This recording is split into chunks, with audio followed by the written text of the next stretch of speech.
America Iran శాంతి ఒప్పందం కుదిరిన కొద్ది రోజుల్లోనే గల్ఫ్ ప్రాంతంలో సరికొత్త ఉద్రిక్తతలు మొదలయ్యాయి. హార్మూజ్ జలసంధిలో తైవాన్కు చెందిన వాణిజ్య కంటైనర్ నౌకపై ఇరాన్ సైన్యం డ్రోన్తో భీకర దాడికి తెగబడింది. ఒమన్ తీరానికి సమీపంలో ప్రయాణిస్తున్న ఎవర్ లవ్లీ అనే కంటైనర్ నౌకపై అటాక్ చేశారు. ఈ దాడిలో నౌక బ్రిడ్జి భాగం తీవ్రంగా దెబ్బతిన్నట్లుగా బ్రిటన్ రాయల్ నేవీ ధృవీకరించింది.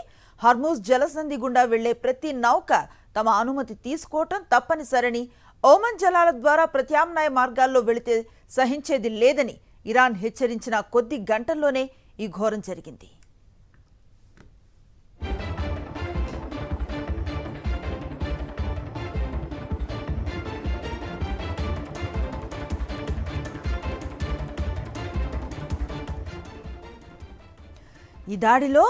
ఈ దాడితో అంతర్జాతీయ చమురు మార్కెట్ ఒక్కసారిగా ఊగిసలాడింది. అంతర్జాతీయ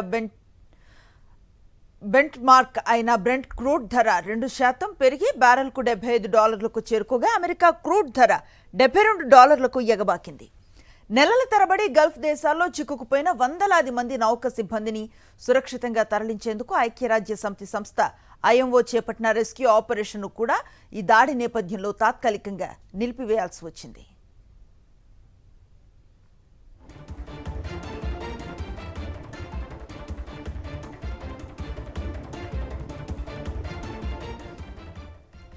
ఇరాన్ తీరుతో గల్ఫ్ అరబ్ దేశాల్లో నెలకొన్న భద్రతా ఆందోళనను సముదాయించేందుకు అమెరికా విదేశాంగ మంత్రి మార్కో రూబియో బహ్రెయిన్లో అత్యవసరంగా పర్యటించారు.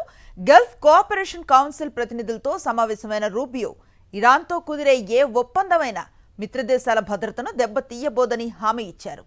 అంతర్జాతీయ జలసంధులు ఏ ఒక్క దేశానికి సొంతం కావని, ఇరాన్ ఆధిపత్య వాదనలు చెల్లవని ఆయన స్పష్టం చేశారు.